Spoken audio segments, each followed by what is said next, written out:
Welcome back to the Deep Dive, where we take your sources and unearth the most fascinating insights. Today, we're embarking on a truly expansive journey, a deep dive into the historical and methodological approaches of the celebrated Italian historian Carlo Ginzburg. Get ready to have your understanding of history, culture, and even the very fabric of belief thoroughly unpacked. Yeah, it's fascinating stuff. Ginsburg's work really challenges us, to look beyond the obvious, to find surprising connections across vast distances in time and space. He asks us to consider how myths, rituals, even everyday objects carry echoes of ancient, often forgotten, beliefs. So our mission today is to explore the ingenious ways he makes these connections, turning what might seem like disparate facts into a coherent, compelling narrative. Okay, let's unpack this then. Ginsburg isn't your typical historian, is he? I mean, it feels different. What was his fundamental insight that drove his unique approach? Because it seems like he deliberately steps away from what we usually expect. Well, what's truly fascinating here is his embrace of a concept he found, lurking in Ludwig Wittgenstein's reflections on James Fraser's The Golden Bough. The concept is perspicuous representation, or in German, übersichtliche Darstellung. Now, this isn't about charting a simple linear progression through time, the usual history timeline. Instead, Ginsburg aims to collect data and then see that data in their reciprocal relation, forming a kind of general image that isn't necessarily chronological at all. He's looking for the underlying patterns, the deep resemblances, rather than just the sequence of events. So I'm getting this. It's less about asking what came next and more like what connects these seemingly unrelated things across different times and places. Almost like trying to find the hidden threads in a tapestry woven by different hands, maybe centuries apart. That's a wonderful way to put it, yeah. You've hit on the core idea. This method is all about finding these intermediate links to mediate understanding, moving us beyond simple historical hypotheses that just trace a development. Wittgenstein himself used this powerful analogy. He talked about transforming an ellipse into a circle. The point wasn't to claim that, a specific ellipse historically evolved from a circle. That would be linear chronological thinking. No, the point was to illustrate a formal relationship, to make our eye sensitive to a structural connection between them, see them both as variations of a curved shape. And this captures Ginsburg's aim perfectly, to reveal those underlying structural resemblances, those shared forms that might otherwise be completely missed by a strictly chronological lens. He's showing us that history isn't just a straight road. It's more like a landscape with recurring features, hills and valleys reappearing. So in essence, he's implicitly critiquing the traditional historical approach, the one that often tries to draw straight lines and evolutionary paths, suggesting those might be arbitrary. Absolutely, and profoundly so. This approach implicitly critiques those historical explanations based on unproven evolutionary assumptions. I mean, think about it. If we assume something must have evolved linearly from something else, we might impose a narrative that isn't actually there just because it fits our idea of progress. Such assumptions, Ginsburg suggests, can be arbitrary. They suggest a linear progression where maybe only a shared underlying form exists. Ginsburg's method, by contrast, feels less arbitrary because it focuses on observable resemblances, connections, even if they aren't directly linked through a chain of historical causation in the traditional sense. It's about revealing deeper patterns, a vast constellation of documents, as he puts it. It simply wouldn't make sense under a purely chronological framework. It invites you, the listener, to see history not as a rigid timeline, but as this rich, multi-layered tapestry where threads from different eras and cultures unexpectedly intertwine, revealing a kind of deep history. That makes a lot of sense. It sounds like he's trying to get at something more fundamental about human experience. Yeah. And one of Ginsburg's most famous case studies, where he really brings this method to life, is the Benandanti. This sounds like something out of a fantasy novel, honestly, not historical record. Tell us about them and how they exemplify his method, because it's a truly wild story. Oh, here's where it gets really interesting, yeah. And it's a perfect illustration of his unique method. In his groundbreaking work, Historia Nocturna, Ginsburg describes his discovery of this ecstatic agrarian cult in Friuli, which is a sort of culturally marginal area of Italy. And this was documented through about 50 highly unusual inquisitorial trials that took place from roughly 1575 to 1675. These cases were decidedly atypical. I mean, they presented elements far removed from the demonological stereotypes the inquisitors expected, witches, pacts with the devil, famous Sabbat. Right. So who exactly were these Benandanti? What did they claim to do that was so unusual it stumped the inquisitors themselves? Okay, so the Benandanti, both men and women, define themselves by a very specific birth anomaly. They claim to have been born with the shirt, meaning they were still enveloped in the amniotic sac at birth. This unusual birth was believed to compel them, force them almost, to go out 4 times a year at night and combat in spirit. Their astral bodies, essentially, would leave their sleeping physical forms and venture out into the night. Combat whom? And for what purpose? This sounds like some kind of cosmic battle. It absolutely was, in their minds, a cosmic battle for the very survival of their community. They engaged in these epic battles against witches and sorcerers. The Benandanti were armed with fennel bundles, which sounds harmless, right? But their adversaries wielded sorghum stalks. And the stakes of these nocturnal skirmishes were immense, nothing less than the fertility of the fields. Their actions were believed to directly influence the harvest. If they lost, the crops would fail. Famine. They saw themselves as the spiritual protectors of their land. Wow.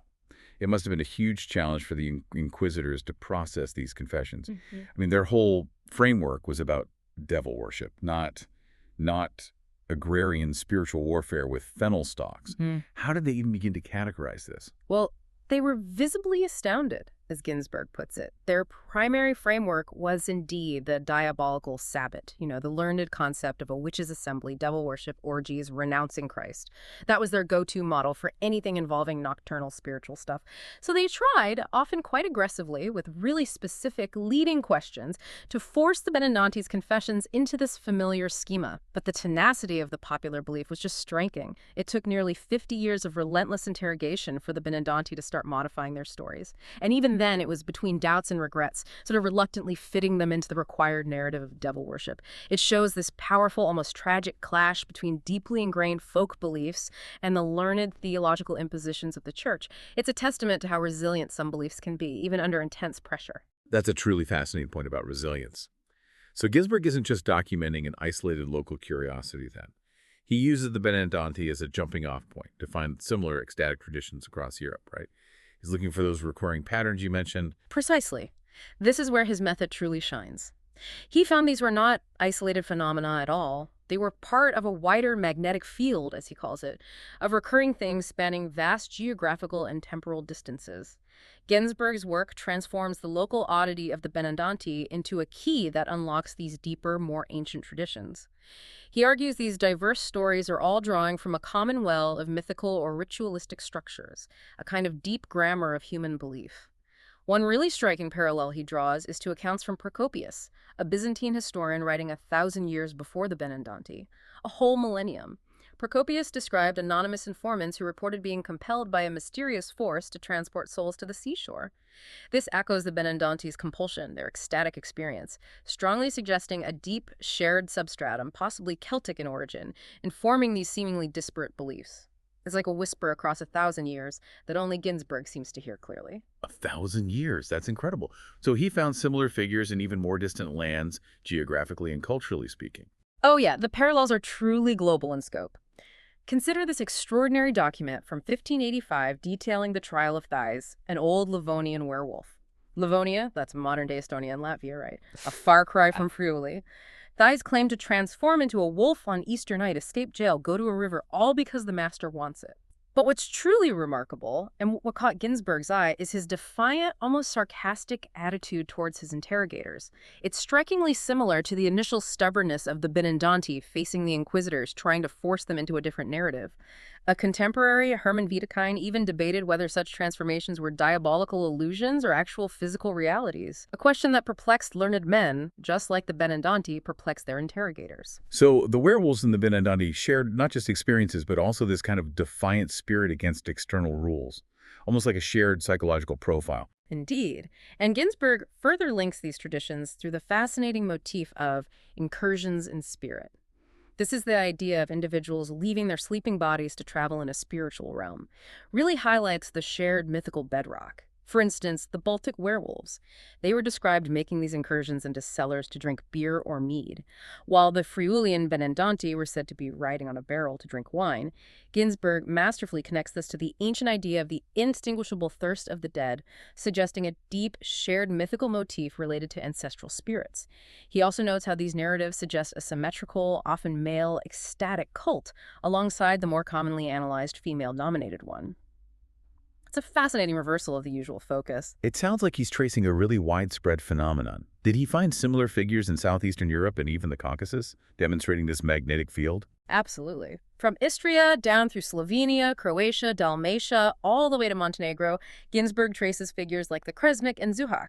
These men, much like the Benandanti, were often born with the shirt or had other birth peculiarities, sometimes a tail. They were destined to combat witches and vampires, often transforming into animals, pigs, dogs, oxen, frequently depicted in opposing colors like black versus white or spotted, all to protect the harvest and undo evil spells. These were wild, animalistic encounters, ensuring the community's well-being. And further east, Yeah. to the Caucasus. This geographical spread is just astonishing. It really is. In the Caucasus, specifically among the Ossetians, Ginzburg identifies the Berkedzauda and Kurizauda. These individuals were said to travel in spirit to the land of the dead, described as a great meadow between Christmas and New Year.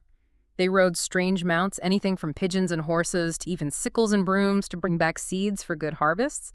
But the inexperienced ones might accidentally bring back misfortune. Again, it's a clear echo of the Benandanti's concern with agricultural fertility, but with its own unique cultural flavor, emphasizing that journey to the other world.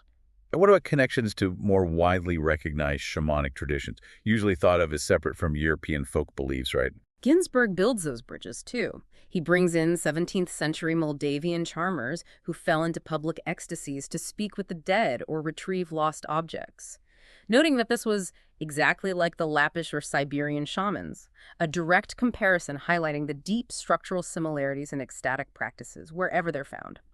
Even in recent decades, he points out similar public ecstasies were observed among women in a Serbian village during Pentecost, underscoring what Ginzburg calls the persistent trace left by properly shamanic rituals in the European sphere. It's a powerful argument that what we often compartmentalize might actually be drawing from a common, very ancient wellspring of human spiritual experience. This is truly global. Are there any Asian parallels beyond Siberia? He even brings in Chinese parallels, describing a ceremony with exorcists dressed as bears and tigers fighting pestilences represented by animal masks. Ginzburg explicitly compares this to the bands of combatants, intimately similar but opposed, fighting for fertility, found from Friuli to the Caucasus. Benandanti versus witches, Kresniki versus Kresniki, Berkedzauta versus the dead. It's this recurring structure, a spiritual battle for the community's fertility and health, often with animalistic elements that he identifies as the deep common thread. So, if I'm understanding correctly, Ginzburg is basically arguing that while these specific manifestations might seem distinct, a Friulian peasant, a Livonian werewolf, a Moldavian charmer, a Chinese exorcist, they're all drawing from a common source, a kind of mythical structure dealing with fundamental human concerns like fertility, death, well-being. You've got it perfectly. Ginzburg emphasizes that his research often scattered into separate streams, losing sight of the unitary nexus that Grimm had glimpsed earlier. So Ginzburg's aim is to re-entwine these threads: ecstasy, animal metamorphosis, mythical journeys, death rites, the Sabbat, to show how they form a magnetic field, explaining these analogies across cultures. He's reconstructing that deep, shared substratum of belief. For you, the listener, it's about recognizing that human experience, even in its most fantastic forms, often expresses itself through surprisingly consistent patterns, revealing a shared ancient language of belief. This comparative approach isn't just about ancient texts, is it? Ginzburg's brilliance extends beyond written records. He uses visual and material culture to bridge these vast gaps in time and evidence, almost like an archaeologist of ideas. How does he do that when texts are silent? Right, that's where his method becomes truly groundbreaking. He looks for echoes in unexpected places in physical artifacts. Take, for example, what seems like a completely isolated artifact, the Dama de Elche. This Iberian sculpture, likely 5th or 4th century BC, poses lots of questions. There's almost no archaeological context.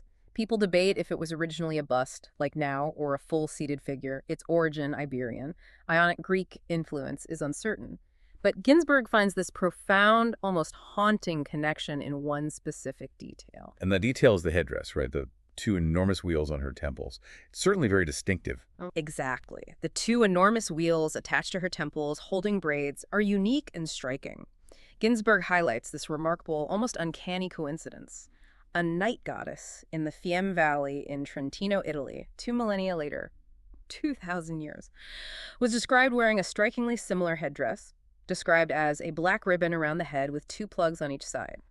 He speculates this perhaps hides a historical link that escapes us. It's a prime example of his method, identifying formal similarities across immense time gaps that hint at deep, lost historical connections, even without direct textual proof. The form itself becomes the clue. And he doesn't stop at statues. He also delves into ancient art from across Eurasia, often fragile objects that might seem less significant. What does this animalist art tell us? Precisely. He calls this animalist art or art of the steppes. It's this huge collection of objects, amulets, bracelets, pins, decorated discs, all adorned with zoomorphic decorations, animal forms. These artifacts are found across an enormous range, China to Scandinavia, dating roughly 1000 BC to 1000 AD. What's the significance of these objects, given their wide distribution and ancient origins? How do they help him trace these deep historical layers? Well, their significance lies in providing a way to bypass the obstacle constituted by the scarcity of dated news on shamanic beliefs and practices. Because they're often fragile, found across such a vast area, their stylistic and iconographic familiar air, as he calls it, suggests a profound, though difficult to document trace, left by these hasty and tenacious cultures of the steppes on other more settled cultures, including the Greeks. It shows how material culture, in Ginzburg's hands, can reveal otherwise inaccessible historical layers of shared beliefs, often pretextual, where written records just don't exist, finding echoes in things. So what does this all mean when he's looking at limping heroes or dismemberment myths? He's clearly looking for underlying structures in myth and ritual that transcend specific cultures, like a deep grammar of storytelling. Yes, exactly. This raises an important question about the fundamental grammar of human myth-making. Ginzburg explores how these deep-seated mythical patterns, often linked to initiatic rites, those crucial ceremonies marking life transitions, manifest in diverse cultures across the globe, sometimes originating way back in the deepest past. He notes Claude Lévi-Strauss's observation on the enormous geographical breadth of mythic and ritual lameness, suggesting a very remote genesis, possibly Paleolithic. This widespread presence of the limping hero points to something very ancient and fundamental in human symbolic thought. Certain physical challenges carry profound shared meaning. And how does Oedipus, famous for his feet, fit into this idea of an initiatic journey? Right. Oedipus, with his pierced feet as an infant, his exposure, his time among shepherds, his struggle with the Sphinx. Ginzburg reinterprets all this as stages of an initiatic journey toward the beyond. His association with infernal divinities, the Erinyes, whose names often end in pipus, meaning foot, further supports this reading, suggesting a connection between physical lameness, a journey to the underworld, and symbolic rebirth. It's not just a physical issue, but a signifier. Ginzburg identifies the striking pattern. More than half the protagonists in a specific mythical series, Jason, Perseus, Telephus, Theseus, even Zeus, are characterized by details related to walking or lameness, like Jason with one sandal, Telephus with a wounded leg, Zeus having his sinews cut. This prevalence suggests a deep, shared symbolic significance for impaired movement, often linked to power, transformation, or the underworld. And he finds this limping motif even in seemingly unrelated narratives like Cinderella. That's a truly unexpected connection. It is, and it's brilliant. He argues for a symbolic equivalence between the lameness of the resurrected animal and Cinderella's subsequent loss of a shoe, a hidden homology. He sees a connection between the helper animal, fairy godmother, mother figure, often linked to the dead and the recipient, suggesting Cinderella is a kind of reincarnation of the Lady of the Animals through her pious actions with bones, connecting these disparate narratives through a shared symbolic language.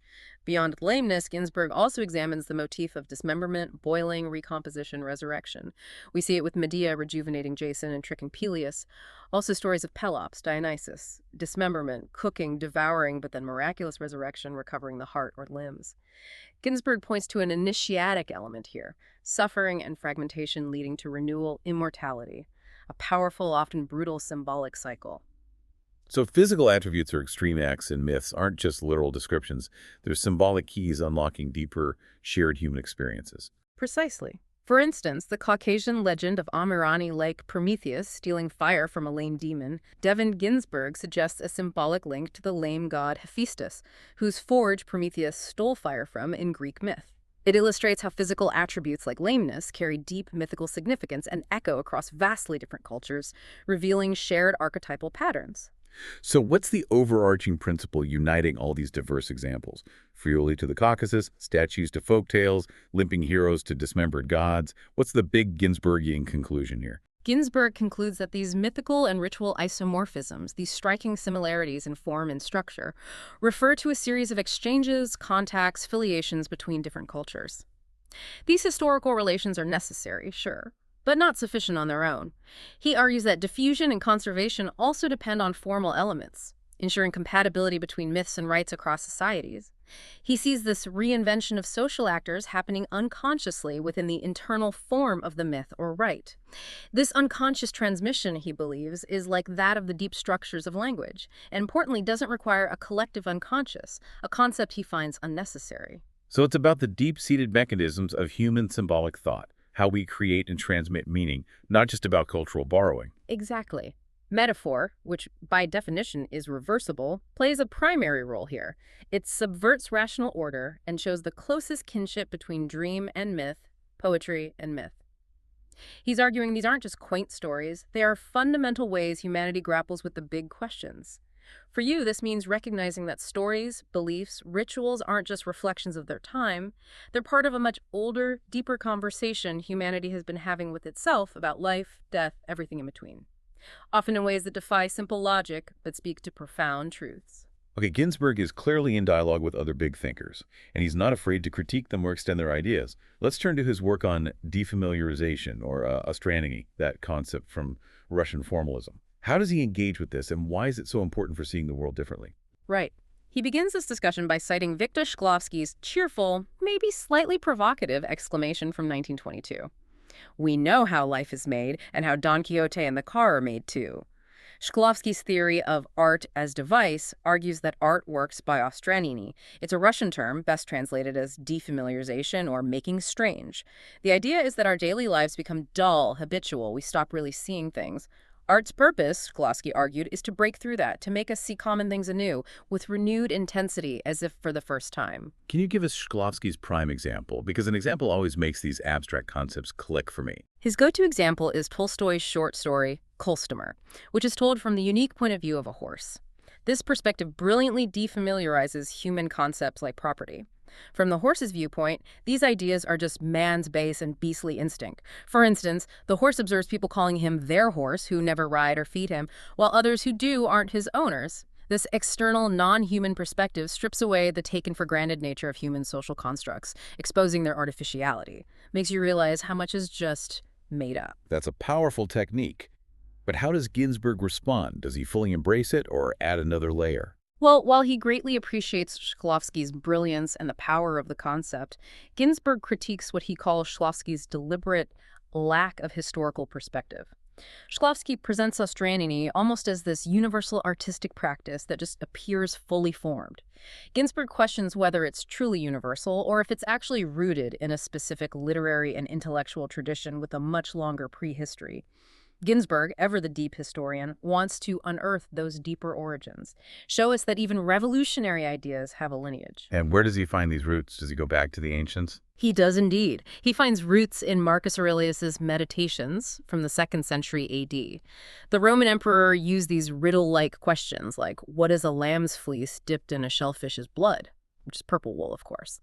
He used them to distance himself from objects, seek their true nature, strip away superficial familiarity.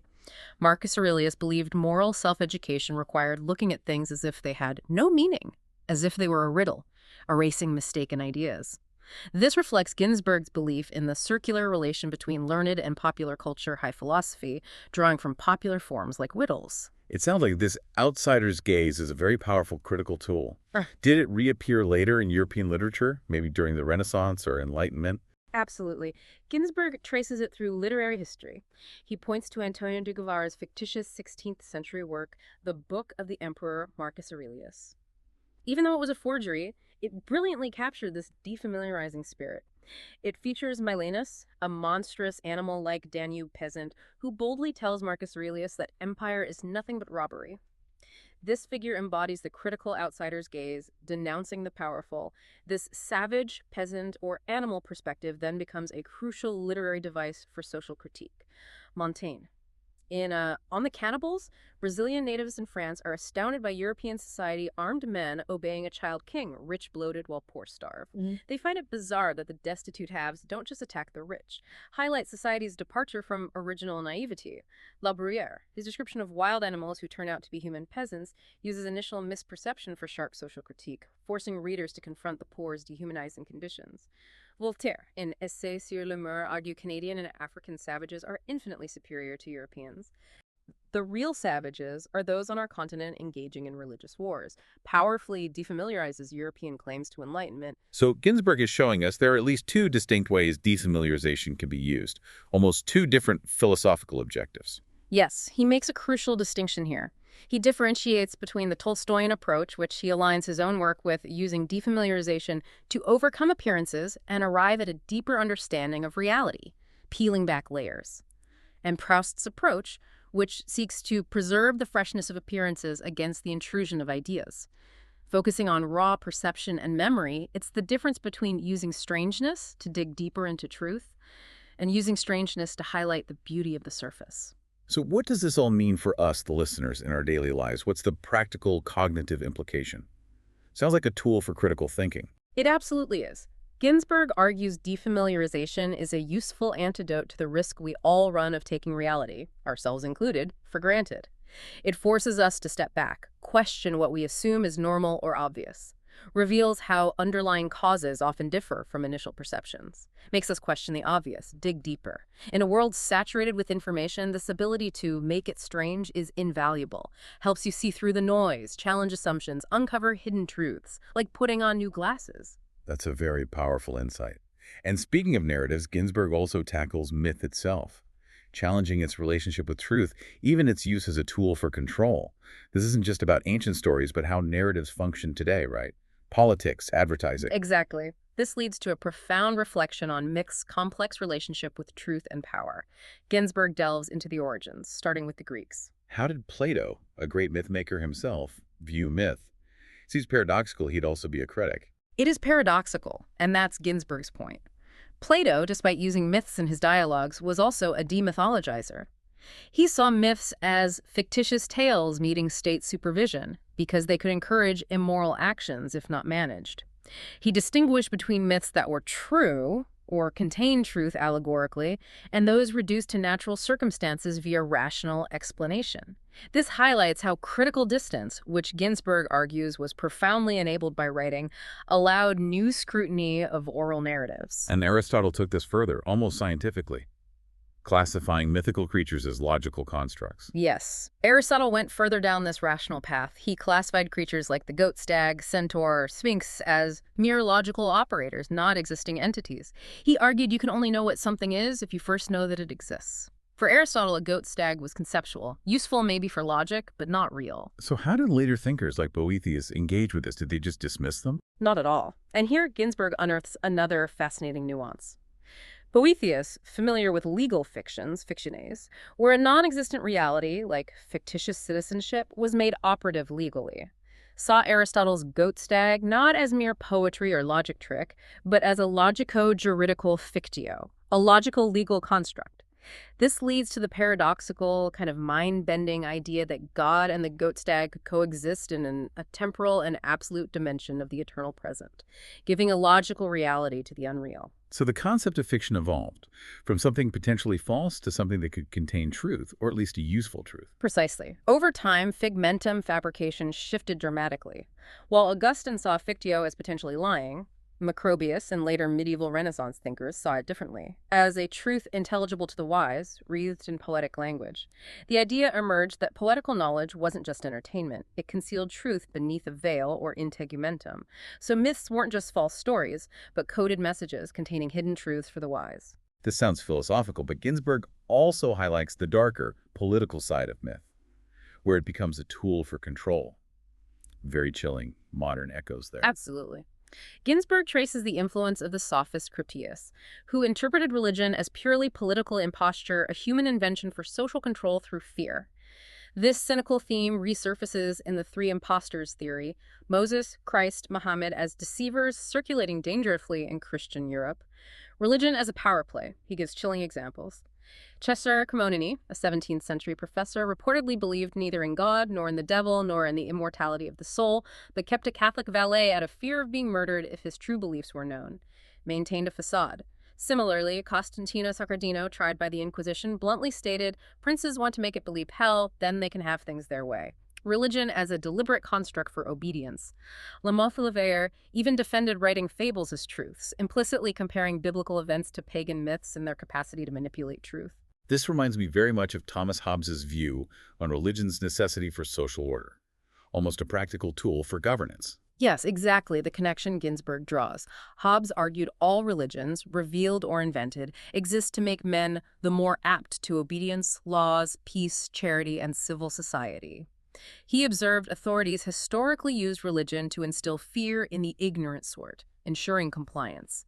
Noted religious changes often stemmed from unpleasing priests or lack of miracles, not divine truth.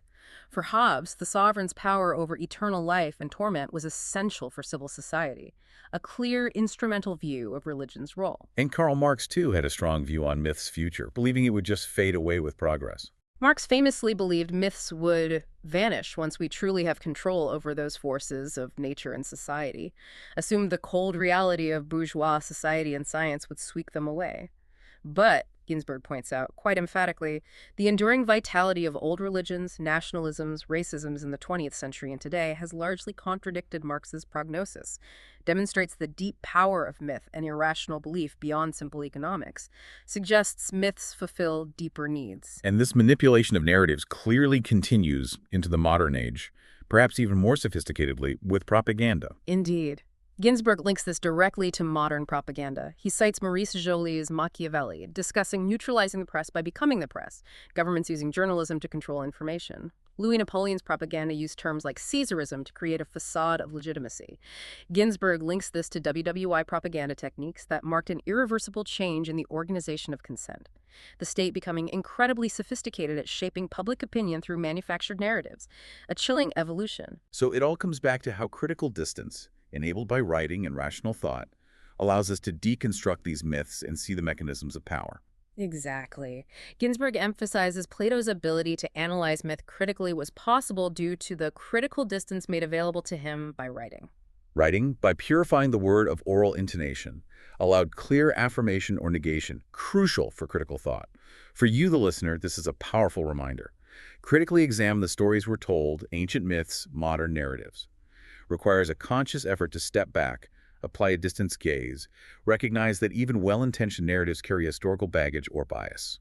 Ginzburg's reflections on distance and perspective seem to tie all these threads together, which leads us to a very direct and, frankly, quite uncomfortable question.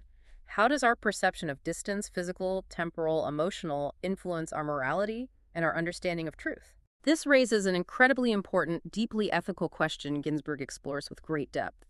He starts by engaging with Paul Boghossian, a contemporary philosopher critiquing postmodern relativism.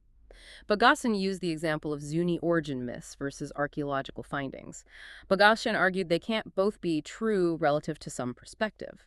Ginzburg agrees with the critique of simple relativism, but finds the presentation simplistic. He argues the connection between truth and perspective deserves a deeper historical and metaphorical analysis.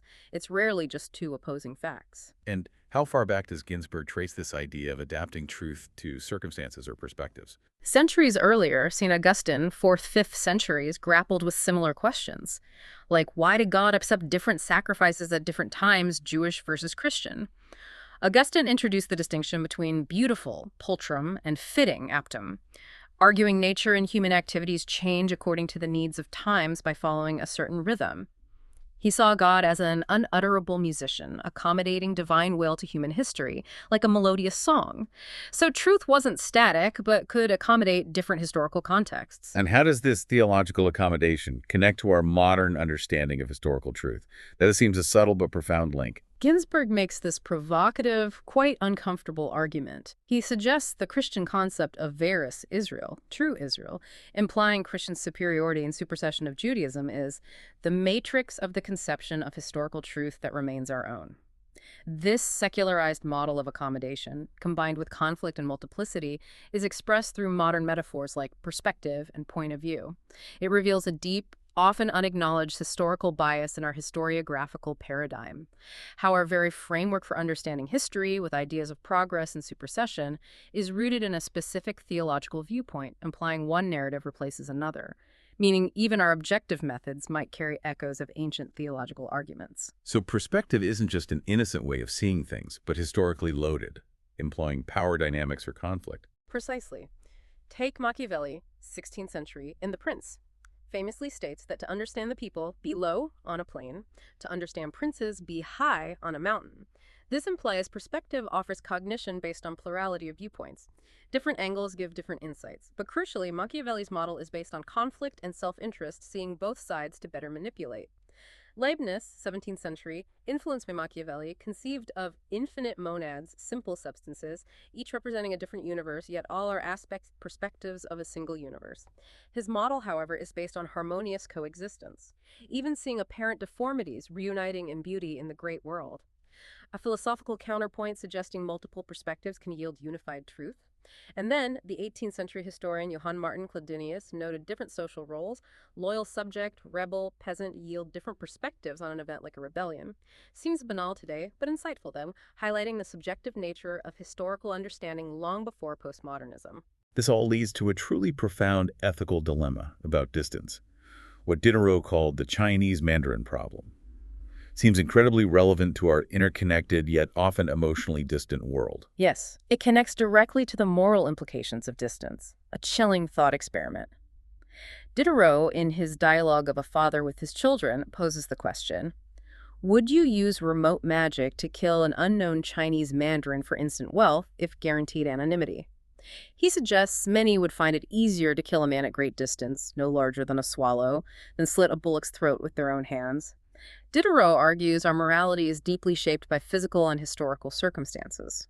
Extreme distance, he suggests, can lead to profound lack of compassion, fundamentally questioning universal moral principles.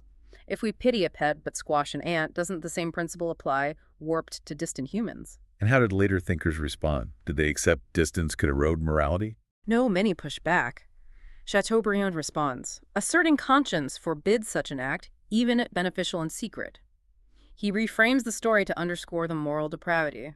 Similarly, Balzac's characters question moral indifference to distant suffering, thousands dying in India while one sips coffee in Paris.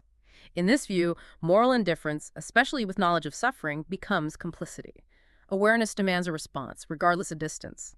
Ginzburg links this directly to modern phenomena like dropping bombs from great heights. The dreadful particulars of human butchery are distant, abstract. He cites Christopher Browning's Ordinary Men, chillingly showing how German police struggled to commit atrocities against Jews they personally knew, revealing how projecting stereotypes onto dozens, hundreds, or thousands was far easier than face-to-face violence, a devastating example of distance enabling dehumanization. So the concept of crimes against humanity after WWII is, in a way, a victory for universal morality overriding distance and specific ties, a recognition some acts are universally wrong. Yes. Ginzburg sees the emergence of crimes against humanity as a belated victory of Antigone. Antigone, in Sophocles' play, defies state law for a higher, unwritten natural law, asserting universal moral duty. So these legal concepts assert universal duties to the human species over specific community ties. However, Ginzburg reminds us, distance and proximity are ambivalent notions. Extreme distance can indeed lead to an absolute lack of pity, highlighting the complexity of human compassion. And this distance isn't just spatial, but temporal too, right? Our relationship with the past shifts based on how far away it feels. Exactly. The philosopher David Hume explored this beautifully, argued distance in time has a greater effect than that in space, and distance in past time has still a greater effect than that in future. We anticipate the future as flowing nearer, more emotionally compelling, but the past is perceived as continually diminishing, losing immediacy and moral urgency. Further back, the less it seems to demand. So the past can feel very distant, like a foreign country. But Walter Benjamin has a much different take, doesn't he? More active, almost demanding. He does, a powerful counterpoint to Hume. Walter Benjamin's theses on the philosophy of history argues for brushing history against the grain, rejects a linear, diminishing past, suggests each generation has a weak messianic power that the past has a claim on us, calls for non-linear critical engagement, recognizing past injustices, forgotten voices demand redress now, actively redeeming the past, not just observing. And finally, Ginzburg gives us a truly powerful, very personal example of how deep historical attitudes can resurface unconsciously, even in attempts at reconciliation, like the past speaking through us. This is a remarkable case Ginzburg analyzed. Pope John Paul II's Freudian slip, referring to Jews as elder brothers, during a synagogue visit in 1986. On the surface, sounds kind, reconciliatory. However, as Ginzburg points out, this phrase from Romans 9.1 traditionally implies Jewish subordination in Christian theology, the Older Testament superseded by the newer Christian one. Ginzburg argues, despite the Pope's conscious intent for reconciliation, this slip revealed how the old texts reasserted their power over him. Highlights how deep-seated historical attitudes and embedded language can unconsciously resurface. Demonstrates the enduring power of historical memory, even in well-intentioned individuals. For you, the listener, this reminds us to be acutely aware of the historical baggage and implicit biases in the very words we use and perspectives we adopt. What an incredible journey through Carlo Ginzburg's mind. From ancient ecstatic cults to the profound implications of distance on our morality, the subtle power of words, he consistently shows us history isn't a linear march, but this complex tapestry of recurring forms and unexpected connections. His deep dives reveal universal truths. Indeed. His work invites us to look for that hidden essence uniting disparate phenomena, to question assumptions, recognize how ingrained perspectives shape our understanding of reality, past and present. It's a powerful reminder the past isn't just a dusty record. It's a living, breathing force shaping our world, often unconsciously influencing our language, our deepest moral intuitions. So what does this all mean for you as you navigate the complex world of information and form your own understanding? Consider Ginzburg's profound invitation. What unexpected nuggets of knowledge might you unearth? What new connections might you make by simply choosing to see something familiar from a slightly different or even strange perspective? The deep dive continues.